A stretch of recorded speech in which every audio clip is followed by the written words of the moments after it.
All right, Mr. Research. You deserve details. You deserve research. So, Mr. Research is going to break down the Kamala Harris economic plan. Now, the whole thing, I'm going to do the same thing with Trump, but the whole thing is simply this: research what I'm saying to you if you disagree. Research the details yourself. Okay. But the problem with these type of policies is that they're very open-ended. What's up, NC Worker? How are you doing, sir? The problem with these policies, they are very open-ended. And here's what I mean by open-ended. When you hear a policy, you want to get details. Like I'll tell you about the Trump policy for 2 years ago. Or I mean, not 2 years ago, for 4 years ago. Trump policy on people, hey, antisocial in the UK, how are you? Trump's policy for people 71,000 and above. It did not help people under 71,000. So anytime you look at research or policies, even in the UK, when Parliament does it, you want to look at what are the bills saying in detail. Are they saying, hey, it's only for this amount of period, it's only for that amount of period, what? So let's get into the detail on Kamala's plan. And this is not a slight at Kamala. This is just talking about her plan. Okay, so she laid out her promising tax breaks for the middle class families.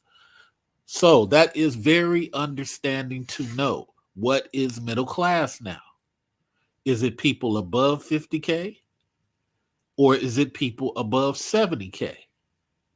What is she determining tax breaks for middle class? Just because you have a 1980 version of middle class, just because you have a 2010 version of middle class, does not mean that her bill is structured the way you are used to addressing a middle class. Middle class may be at the 71 and up mark. That means that everyone below that would not get these breaks. Also, you would have to get these breaks through IRS taxes annually. This is not nothing you're going to get every month. Okay, we're going to also talk about this when she brings up credit. Credit is something you get annually. It is not something you get month to month, but we're going to do the month to month breakdown. And we're going to shoot through this very quickly. It's easy for you to understand. And if you disagree, go research. So, middle class families, that means all you single people do not get any tax breaks, regardless of the fact that you're middle class. So, let's say she says middle class is 50 to 70. If you're single, you don't get these tax breaks. It's only for the families, the people that can prove that they're families. Okay? Second thing is, what dictates a family?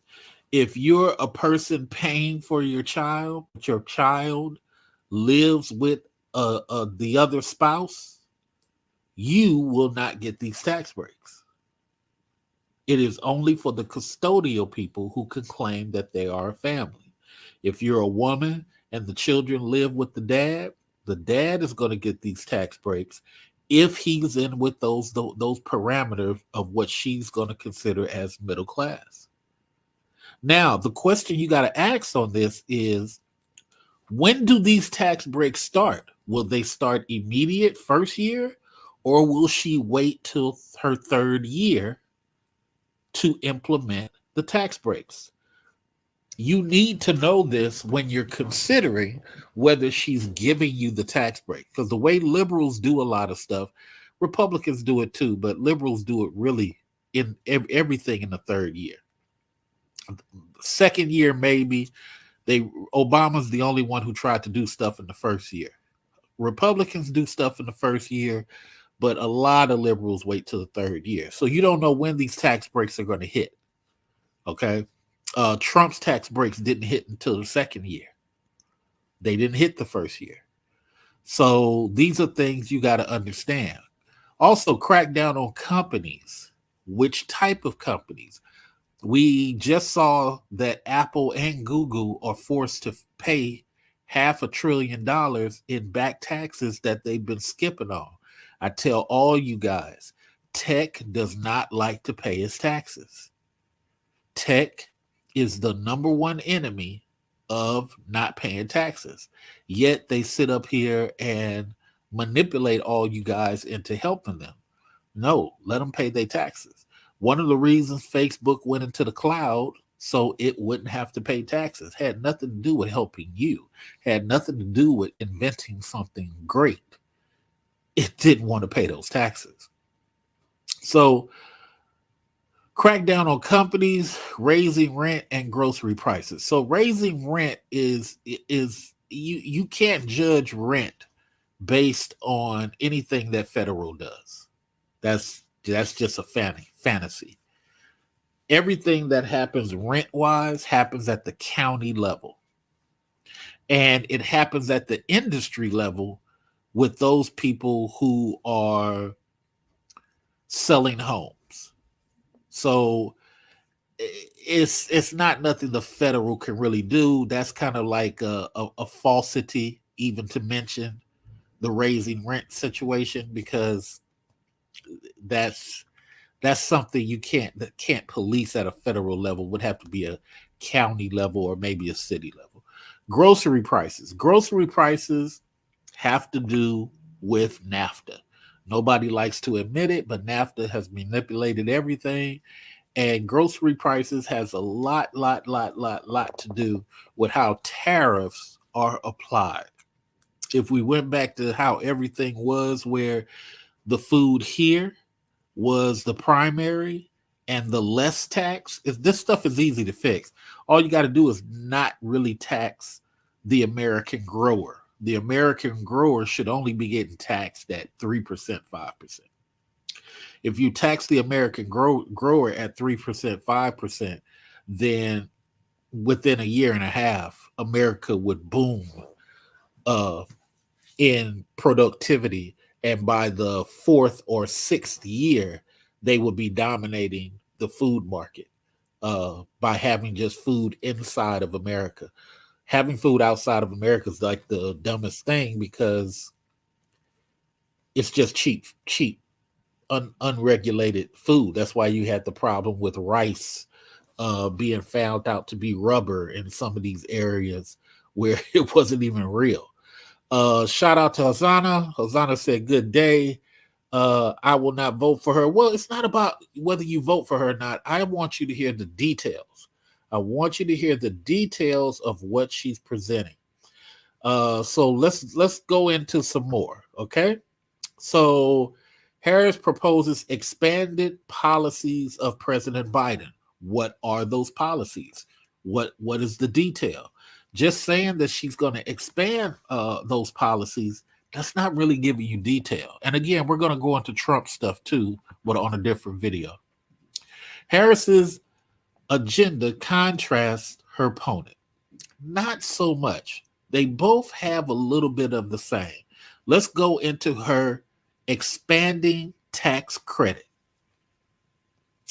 This is something that came out of COVID, which, if I'm not mistaken, it may even be a Republican policy that they're just trying to rework.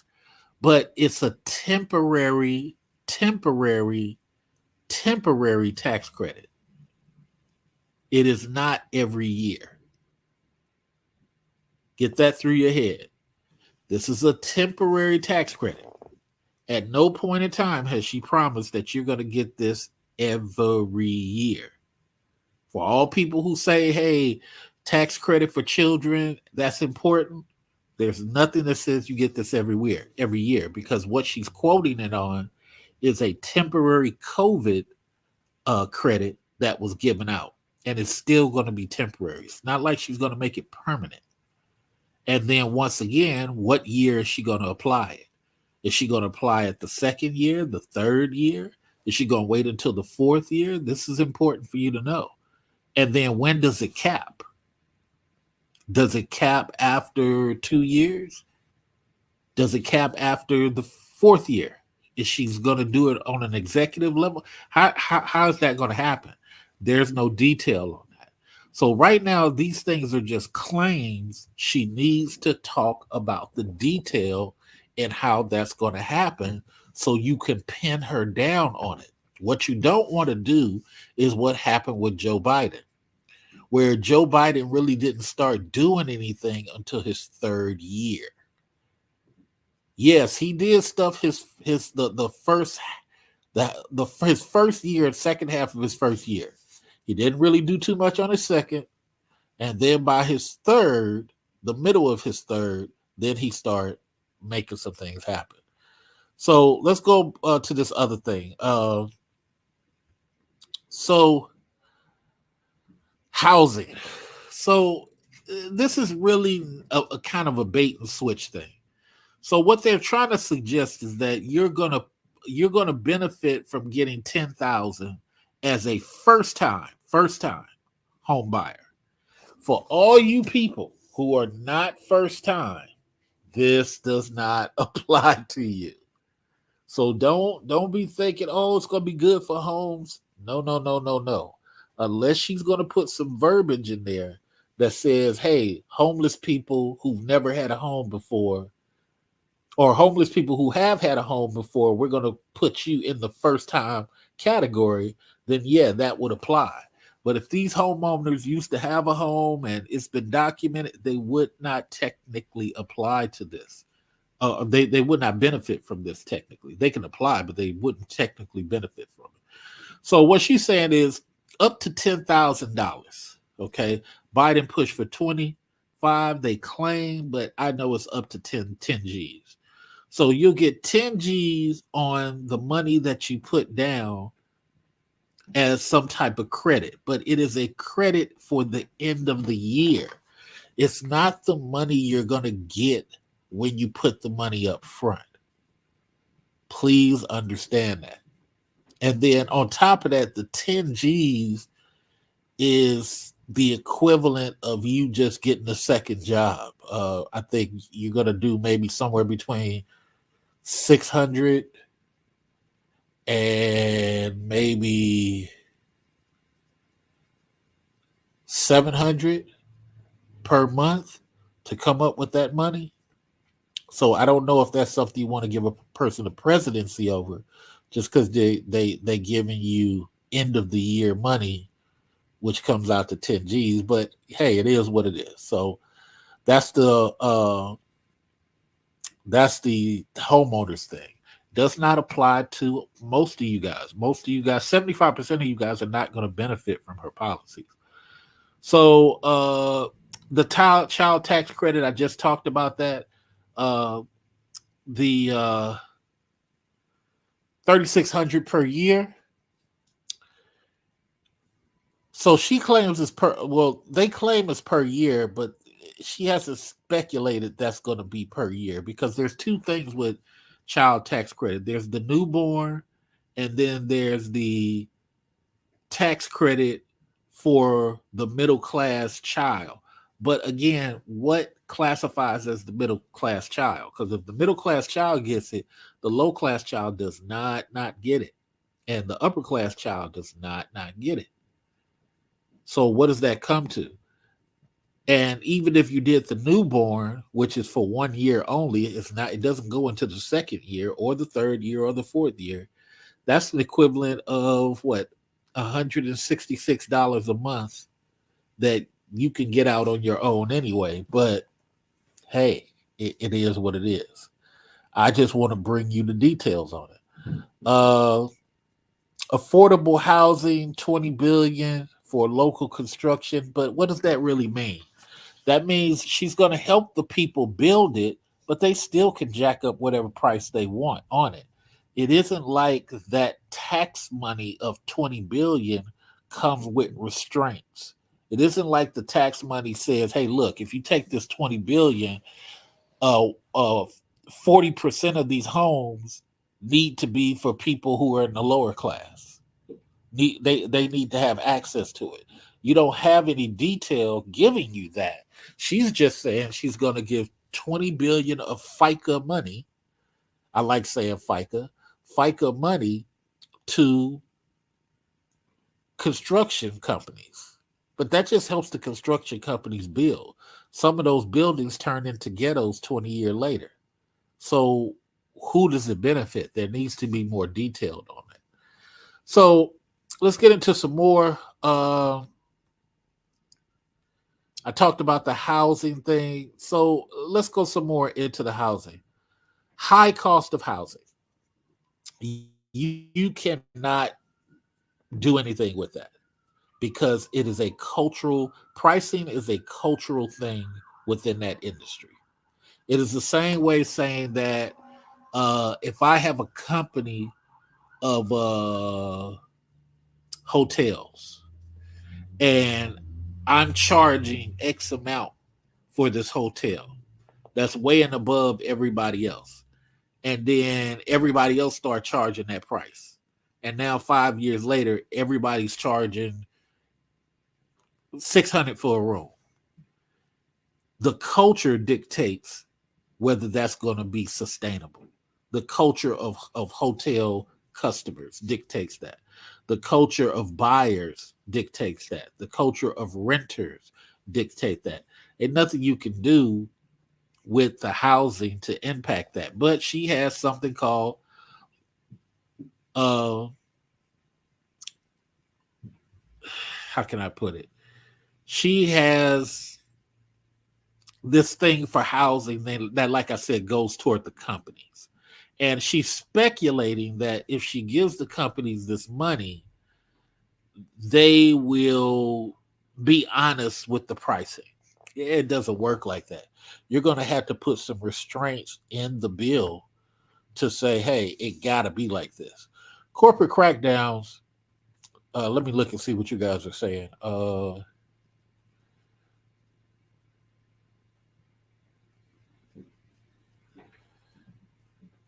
Taking her word for a while some qualify. Yeah. Some people are going to qualify, but not all. So let's go back over here. Harris promises corporate crackdown. So who the biggest offenders are the techs. The tech people are the biggest offenders in not paying their taxes. Because tech people try to say that they don't actually have a product. That's what they try to say.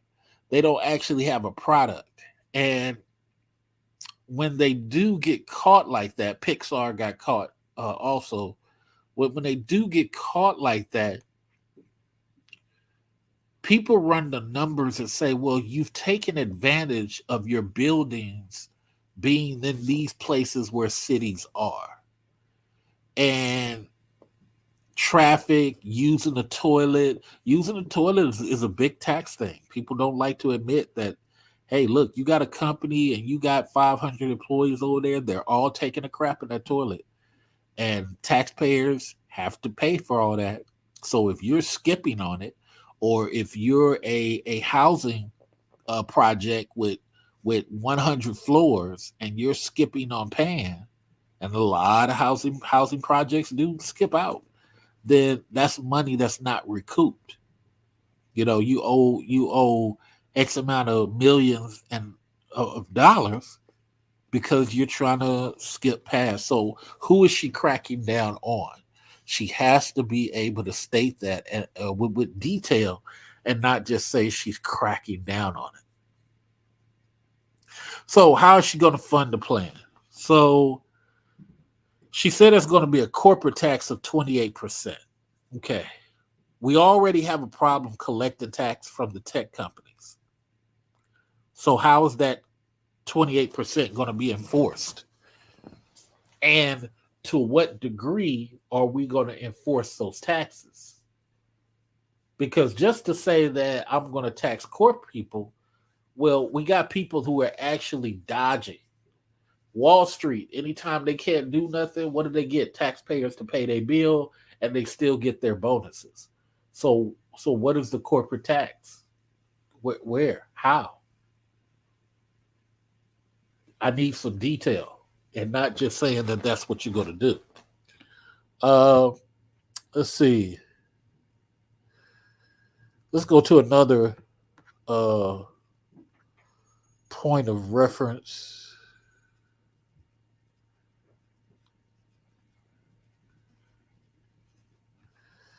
We had another point of reference up here. Hold on for a second.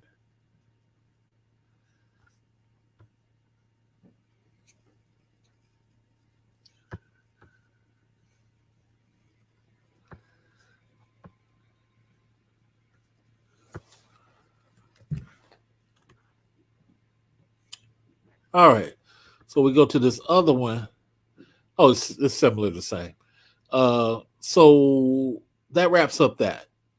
So here's the thing, and I guess this is the recap that I want you all to understand.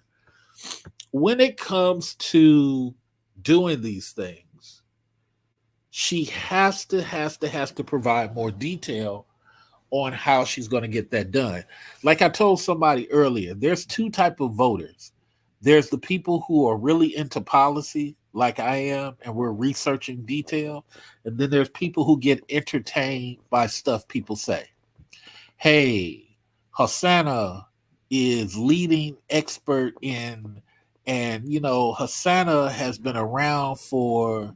I just really believe we should all get behind Hosanna because she has proven that they can do. Well, what did I really say? I really didn't say anything. I just presented it in such a way that Hosanna is outstanding, but I never gave you any detail. I avoided the detail. So thank you for everybody who donated to the channel. You can donate to King of Classy, $5, $10, $20. Everything helps. But this is a good breakdown on what the policies actually are. We're going to do a step-by-step on the debate. And we're going to cover some other things also. Much love. We'll be talking to you guys soon. Peace out.